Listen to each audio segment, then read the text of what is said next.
Bismillahirrahmanirrahim. Assalamualaikum warahmatullahi wabarakatuh. Alhamdulillahi rabbil alamin. Wa bihi nasta'inu ala umurid dunya waddin. Wassalatu wassalamu ala asyrafil anbiya'i wal mursalin wa ala alihi wa sahbihi ajma'in, amma ba'du. Qala Allah ta'ala fil Qur'anil Karim, a'udzu billahi minasy syaithanir rajim. Bismillahirrahmanirrahim.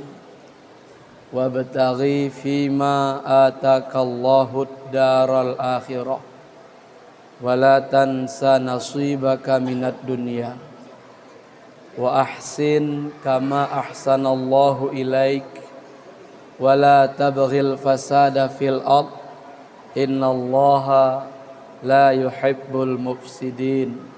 Shadaqallahul azim.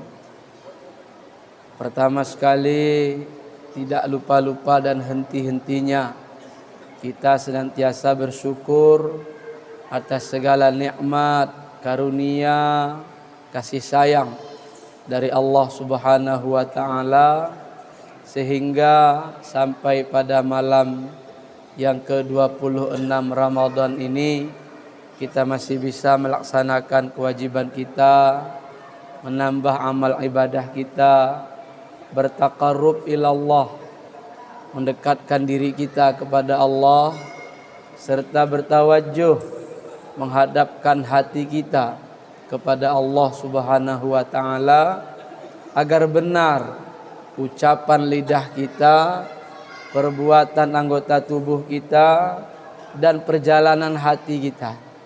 Ketika kita mengatakan inna sholati wa nusuki wa mahyaya wa mamati lillahi rabbil alamin. Salatku, ibadahku, hidupku, matiku, semuanya itu milik Allah. Jadi oleh karena itu, yang diucapkan oleh lidah kita itu, para hadirin, kita lakukan dengan tubuh.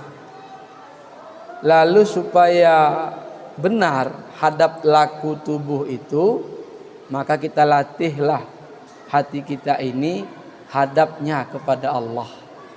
Hadap ini disebut dengan tawajuh. Nah, sesungguhnya ketika para ulama membagi tingkat puasa kepada 3, awam, khawas, khawasul khawas. Yang khawas itu adalah orang yang mempuasakan hatinya dari hadap hati kepada selain Allah. Jadi ilahi anta maksudinya itu benar, baru dikatakan puasa khawas.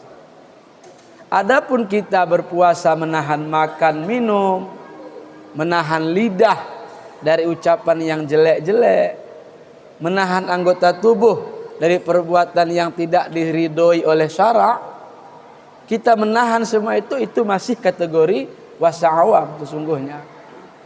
Jadi yang puasa khawas itu dia puasa hati. Bagaimana puasa hati? Dia puasakan hatinya. Puasa itu kan imsak, menahan. Dia tahan hatinya dari tujuan, dari pandangan, dari keinginan, dari tarikan selain Allah Subhanahu wa ta'ala.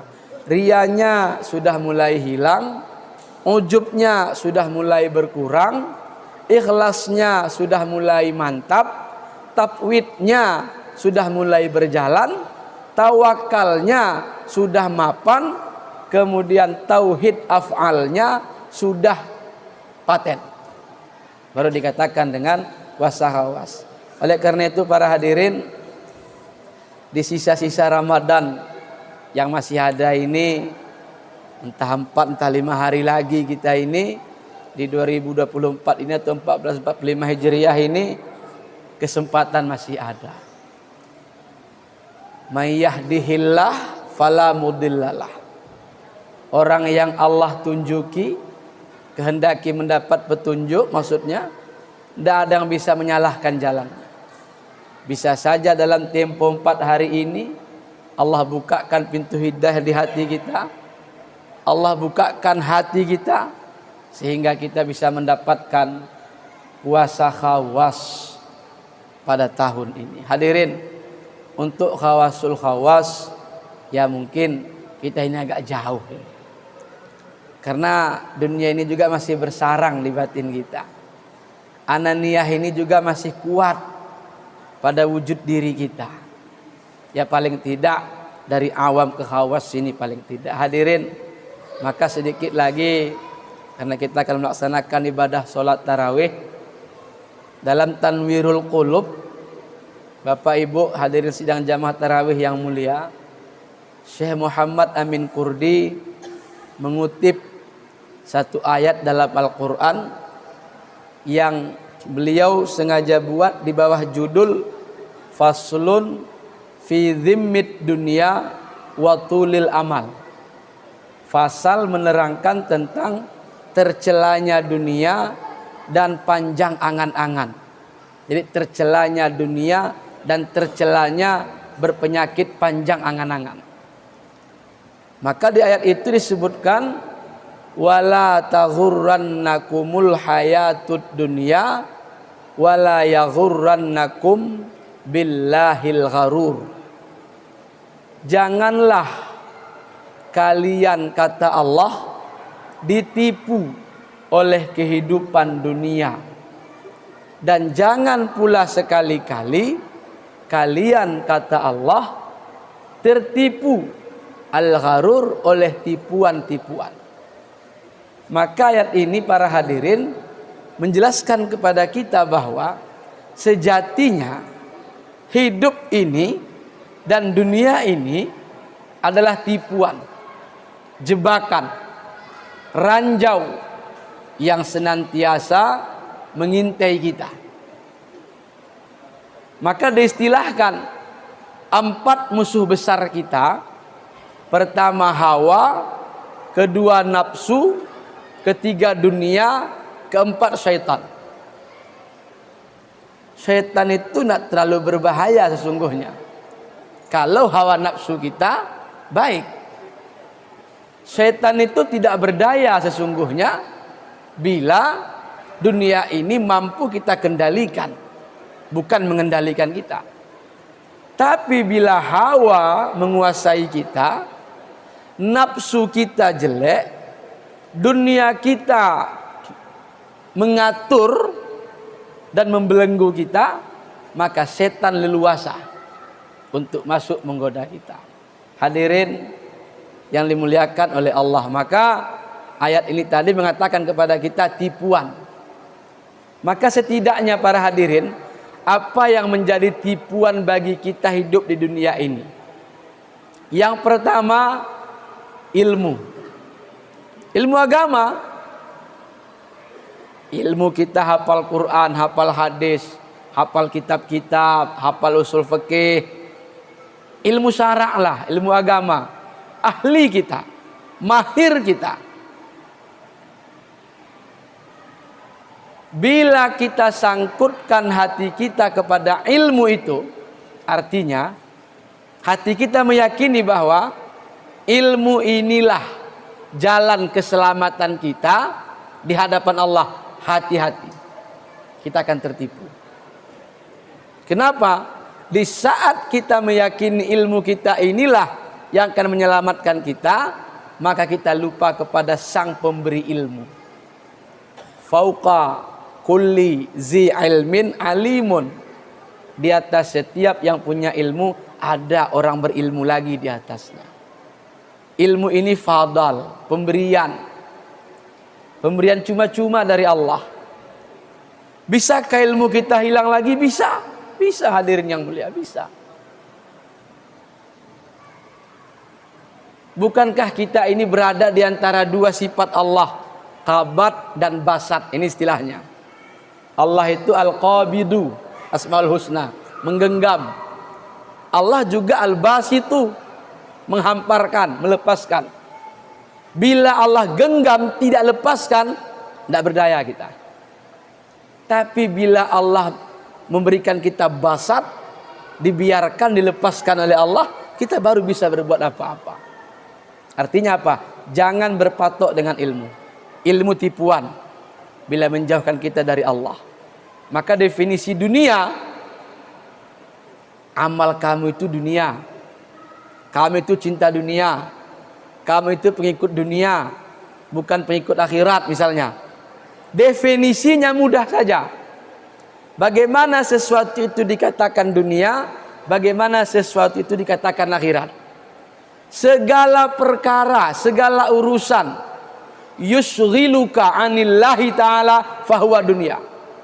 Segala urusan pekerjaan, usaha, harta, ilmu, kegiatan yang menyibukkan kamu dari Allah, dunia. Walaupun rupanya rupa akhirat. Dan segala urusan wa kullu amrin yuqarribuka wa yurghibuka ila Allah Ta'ala fahuwa ukhra. Segala urusan yang bisa mendekatkan kamu, yang bisa mencintakan kamu, yang membuat kamu suka kepada Allah, itu akhirat. Walaupun rupanya rupa dunia.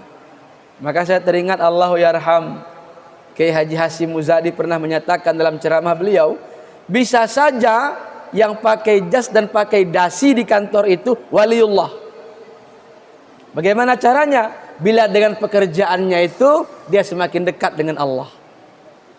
Bisa jadi kita yang pakai peci haji, baju koko, baju jubah misalnya, itu adalah orang-orang jauh dari Allah. Bila niatnya dalam melaksanakan ibadah itu hanya mencari dunia semata-mata. Hadirin yang mulia, jangan tertipu kita. Ilmu jangan tertipu. Amal yang kedua, jangan tertipu. Amal itu dari Allah. Hadza min fadli Rabbi. Ini kurnia Allah kepadaku, kata Nabi Muhammad. Terakhir. Yang ketiga, apa yang menjadi tipuan kepada kita adalah sifat ar-raja. Terlalu banyak berharap. Ahli maksiat, para pendosa menunda taubatnya. Mengapa dia menunda taubatnya? Terlalu besar harapnya dalam hati.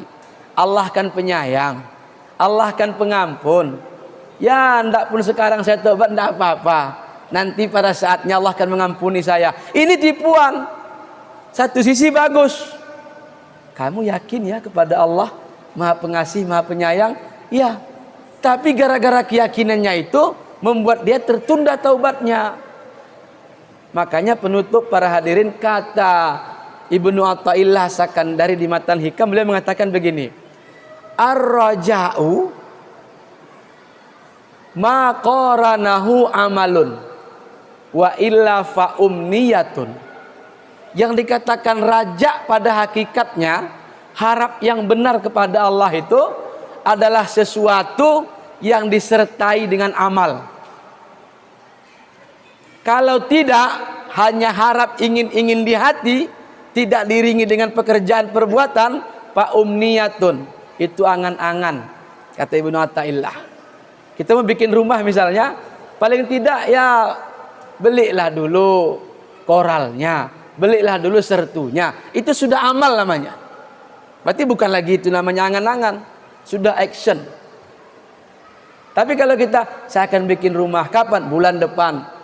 Apapun belum ada, bikin rumah tahun depan, itu umniyatun, angan-angan. Ingat para hadirin, panjang angan-angan itu salah satu tanda jeleknya hati kita. Mudah-mudahan berkah Ramadan ini terhindarlah kita dari tipuan-tipuan tadi. Kembalikan ilmu kepada Allah, kembalikan amal kepada Allah. Syuhudul minnah, saksikanlah itu kurnia pemberian dari Allah. Kemudian jangan tunda kebaikan-kebaikan yang mampu kita lakukan sekarang dan hari ini. Mudah-mudahan kita semua dalam lindungan Allah Subhanahu wa taala. Amin ya rabbal alamin. Lebih dan kurang mohon diberikan kemaafan. Wallahul muwaffiq ila aqwamit thariq. Wassalamualaikum warahmatullahi wabarakatuh.